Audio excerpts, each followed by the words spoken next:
To give this hat just a little quick surface clean.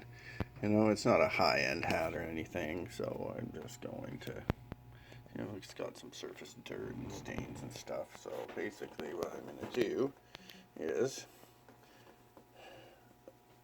scrub it a bit and see if we can bring up a little bit of the dirt. And then this is an art eraser that I use for cleaning paper and little stains and stuff like that. Now and again, dry clean pad.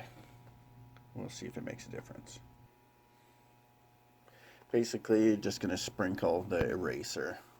It has little particles come out of this bag and cover the surface, and then we're just going to erase the stains.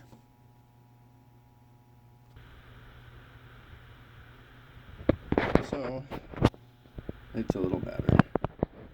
There's still a few little bit of light staining and stuff, but it's much better than it was.